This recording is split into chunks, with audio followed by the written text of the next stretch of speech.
संभल में जामा मस्जिद सर्वे के दौरान हिंसा पत्थरबाजी के बाद इंटरनेट बंद, 3 लोगों की मौत। यूपी के संभल में जामा मस्जिद में सर्वे के दौरान हुए बवाल में 3 लोगों की मौत हो गई है। एसपी ने इसकी पुष्टि कर दी है। शनिवार की सुबह जब कोर्ट के आदेश पर टीम सर्वे करने पहुंची तो स्थानीय लोगों ने बवाल शुरू कर दिया और पुलिसकर्मियों पर पत्थर फेंकने लगे, जिसमें एसपी समेत कई लोगों को चोट आई है। प्रदर्शनकारियों ने आगजनी भी की और कई गाड़ियों को फूंक दिया है।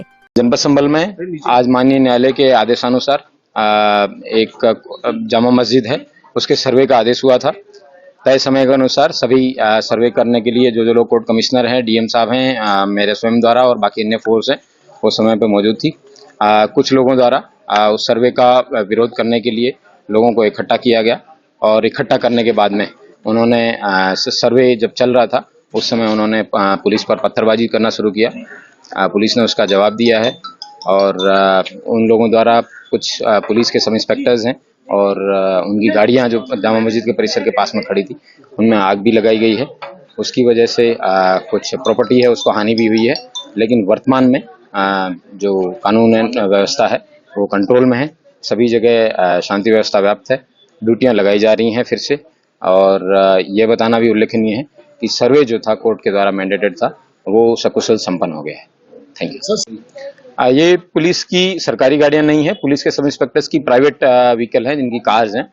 लेकिन ये बताना जरूरी है कि उससे 10 से 15 मीटर दूरी पे इन लोगों की अपनी जो प्रॉपर्टी, अपनी जो गाड़ियां हैं उनको इन्होंने आग नहीं लगाया, लेकिन जिन गाड़ियों पे पुलिस लिखा था उन गाड़ियों पे आग लगाया। ये दर्शाता है कि इन लोगों द्वारा टारगेटेड तरीके से कोई एक हुड़दंगी भीड़ ना होके एक टारगेटेड तरीके से पुलिस और प्रशासन को है वो चैलेंज करने का काम किया। इन लोगों के खिलाफ एनएसए की कार्रवाई है वो अमल में लाई जाएगी। ड्रोन से वीडियोग्राफी कराई गई है और मोबाइल से भी वीडियोग्राफी इन सब लोगों की हुई है। सीसीटीवी कैमराज से भी कई सारी टीमें लगा के इन सब लोगों को आइडेंटिफाई किया जाएगा और इन सब लोगों के खिलाफ है कठोर से कठोर कार्रवाई अमल में लाई जाएगी। कोई इंजरी, कोई और कोई अपनी पथराव में कई पुलिसकर्मी घायल हुए हैं। उन सब लोगों का मेडिकल है वो करवाया जाएगा। 1-2 को अस्पताल भी भेजा गया है। अभी स्टॉक टेकिंग है वो लिया जाएगा, उसके बाद में आप सभी को अवगत कराया जाएगा। Thank you. उपद्रवी जो जिस समय पुलिस द्वारा उनको चेज किया गया था उन लोगों को हिरासत में लिया गया है और उन लोगों के पास से कई आपत्तिजनक इस तरीके की चीजें भी मिली हैं जिससे पुलिसकर्मी और हताहत हो सकते थे। और जो आगे की जो भी सूचना होगी मैं आपको समय पर अवगत कराऊंगा। जनता से यही अपील है कि जो भी व्यक्ति संभल का कानून व्यवस्था को हाथ में लेने का प्रयास करेगा, कठोर से कठोर कार्रवाई उसके खिलाफ अमल में लाई जाएगी। ये लोगों के उकसाने पे या फिर किसी मोटिव से पुलिस और इस तरीके के प्रशासन पे अगर कोई अटैक करेगा तो उसको बख्शा नहीं जाएगा। Thank you. संभल की जामा मस्जिद के संबंध में कोर्ट ने सर्वे का आदेश दिया है और आज सर्वे की टीम गई थी सर्वे करने के लिए, तो उसमें कुछ लोगों ने लोगों को भड़का दिया और उकसा दिया, जिसकी वजह से वहां पर पथराव और तोड़फोड़ की घटनाएं सामने आई हैं। तो ये तरीका मुनासिब नहीं है। मैं संभल के मुसलमानों से अपील करूंगा कि वो पैगंबर इस्लाम की जो शिक्षा है यानी अमन और शांति, तो अमन और शांति को बनाए रखें। बाहर सूरत अमन को अपने हाथ से न छोड़ें, सब्र और तहम्मुल और बर्दाश्त का मुजाहिरा करें और किसी भी एतबार से किसी शख्स को कोई तकलीफ न पहुंचाएं। यही हमारा मजहब हमें अमल करने की दावत देता है और पैगंबर इस्लाम ने पूरी दुनिया को अमन शांति का पैगाम दिया। इस पैगाम पर हमें अमल करना चाहिए। अब रह गई बात कोर्ट की प्रक्रिया की, तो वो जामा मस्जिद हमारी है। तो जामा मस्जिद की इमारतें और उसके दरो दीवार गुम्बद इस बात की शहादत देते हैं कि ये तारीखी मस्जिद है। हम कानून को कानून के जरिए, मजबूत सबूतों के जरिए, मजबूत दलीलों के जरिए लड़ाई लड़ेंगे और इंशाल्लाह कामयाबी हमारी होगी। बहरहाल मैं संभल के तमाम मुसलमानों से गुजारिश करूंगा कि अमन शांति को बनाए रखें। दिल्ली के न्यू अशोकनगर इलाके में संदिग्ध हालत में मिला युवक का शव, परिजनों ने जताई हत्या की आशंका। पूर्वी दिल्ली के न्यू अशोकनगर इलाके के कोंडनी नपुल के पास 27 साल के इंटीरियर डिजाइनर की संदिग्ध हालत में मौत हो गई है। पुलिस का कहना है कि सलमान स्कूटी से जा रहा था और सड़क हादसे में उसकी मौत हो गई। जबकि पीड़ित परिवार सलमान की हत्या का शक उसके दोस्त पर जता रहे हैं। मृतक सलमान के परिजनों ने बताया है कि 27 वर्षीय सलमान पेशे से इंटीरियर डिजाइनर था और परिवार के साथ 32 ब्लॉक में रहते थे। क्या नाम है मैम आपका? दुरक्षा। दुरक्षा जी, क्या हुआ है घटना, ये बताइए। हमारे यहाँ मेरे जेठ ना अपने गुरुवार को अपने घर से निकले थे ये कहकर कि मैं एटीएम में से पैसे लेने जा रहा हूँ। तो जब एटीएम में से पैसे लेने जा रहे थे, रास्ते में ही ना उनके फ्रेंड का कॉल आ गया, संजय का, कि मेरी बहन की शादी है, तो हमारे यहाँ आ जा, यहाँ फंक्शन चल रहा है, यहाँ पर हम एंजॉय करेंगे। उन्होंने कहा ठीक है चलो मैं आ जाता हूँ। जब रात हो गई ज़्यादा तो 10:47 में मेरी सास ने कॉल करी अपने बेटे को, कहाँ पर हो? तो उन्होंने बोला मैं दोस्त के साथ हूँ। तो पीछे से ना इतनी चीखने की आवाज़ आ रही थी, इतनी गालियों की आवाज़, बहुत गंदी गंदी गाली चीखने की आवाज़ आ रही थी, कुछ ना कुछ तो हो रहा होगा।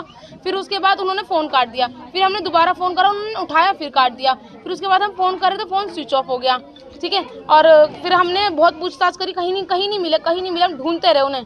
और पुलिस वाले कह रहे थे कि जो अशोकनगर का पुल है ना, वहाँ पर जो पुल बन रहा है वहाँ पर इनका एक्सीडेंट हो गया।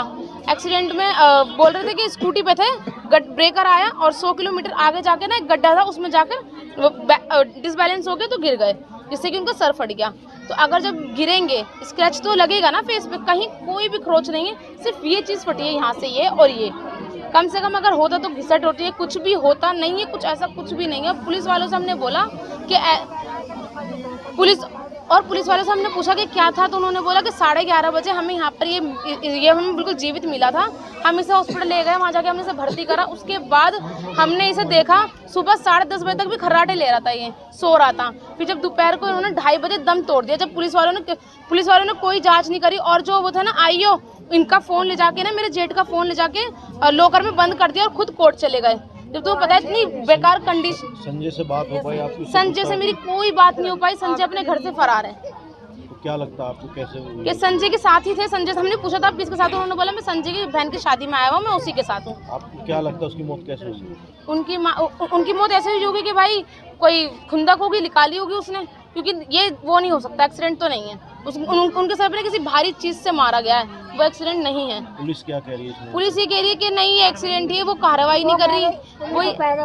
और पुलिस ने पहले हमसे बोला कि 10:30 बजे उनका वो डेथ हो गई थी, अब बोला उन्होंने हमें नहीं, वो 2:30 बजे उनकी डेथ हुई थी दोपहर में, और पट्टी भी नहीं। और हॉस्पिटल वाले लाल बहादुर शास्त्री में वो एडमिट थे, उन्होंने उनके घाव था ना, उन्होंने उस पे ना मल्लम लगा रखा, ना कोई पट्टी, उसे खुला छोड़ रखा था। इतना खून बह रहा था, इतना खून बह रहा था, बहुत ज्यादा। जब दोस्त को पता लग गया, आत्मा जी, फुप्पो में उसकी, सलमान की, क्या कहना? जब पता चल गया था, संजय को पुलिस वालों ने फोन कर दिया था, स्कूटी से पता लगा के 2 बार। तो संजय को जब पता चला था, सुबह कितने बजे पता चला? 6 बजे। तो उनको यहाँ बताना नहीं चाहिए था, जैसे घर देख रखा है ये भी और वो भी देख रखा। तो जब दोस्त है जिगरी, और एक दिन वहाँ रात को रुका भी था, ये 2 दिन रुका उनके घर पे। तो उनके घर वालों को मतलब जो ना बताना चाहिए था, नहीं बताना चाहिए था यहाँ पर आके। और घर वाले पूछने गए संजय से, तो उसके घर वालों ने संजय ने वहाँ फ़ोन कर दिया उसको, आईओ को। तो आईओ वहाँ फ़ोन करके कहता कि अगर तुम यहाँ पे उसके घर जाओगे संजय के, तो तुम पे मुकदमा लगा दूंगा डकैती का। तो ये कोई मर रहा है इंसान, तो डॉक्टर का फर्ज क्या बनता? आईओ क्या नाम है? आईओ का नाम ही तो नहीं पता क्या नाम है। और उन्होंने उसकी स्कूटी वापस कर दी, उसके घर में पहुँचा दी। गोविंदपुरी में कांस्टेबल की हत्या के मुख्य आरोपी को पुलिस ने एनकाउंटर में किया ढेर। दिल्ली के गोविंदपुरी में तैनात सिपाही किरणपाल सिंह की हत्या के मामले में पुलिस ने तीसरे आरोपी का एनकाउंटर किया है। शनिवार सुबह पेट्रोलिंग के दौरान 3 बदमाशों ने चाकू मारकर सिपाही की हत्या कर दी थी। इस घटना के बाद पुलिस ने त्वरित कार्रवाई करते हुए 2 आरोपी दीपक और कृष को गिरफ्तार किया था। रविवार सुबह संगम विहार इलाके में पुलिस ने तीसरे आरोपी राघव उर्फ रॉकी को घेरा। पुलिस ने उसे समर्पण करने का निर्देश दिया, लेकिन उसने फायरिंग शुरू कर दी। इसके बाद पुलिस ने जवाबी कार्रवाई की, जिसमें आरोपी को गोली लगी है। उसे अस्पताल ले जाया गया है, जहां डॉक्टरों ने उसे मृत घोषित कर दिया। कांस्टेबल किरणपाल जो गोविंदपुरी पुलिस स्टेशन में था, आज सुबह पेट्रोलिंग के दौरान 3 बदमाशों को जब उन्हें रोक-टोक की, तो बदमाशों ने उस पर चाकू से वार किया और उसकी मृत्यु हुई। इस दुर्भाग्यवश घटना ने सबको झकझोर दिया था। दिल्ली पुलिस की तमाम टीमें इसमें लगी। ऐसे में ढूंढते हुए एनडीआर की टीम जब यहाँ पहुँची, दीपक की पहचान, उसे जब इस जगह पे ढूंढ लिया गया और उसे सरेंडर करने को कहा गया, तो उसने सरेंडर करने की बजाय टीम की तरफ फायर खोल दिया।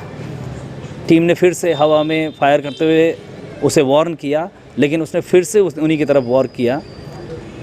तो फाइनली एसआई अमित ने उसके पैर पे निशाना लगाते हुए और पूरी टीम ने उसे काबू कर लिया और उसे अस्पताल पहुंचा दिया गया। जैसा कि आपको मालूम है, माननीय गृह मंत्री जी ने भी सख्त एक्शन के लिए निर्देश दिए हुए हैं।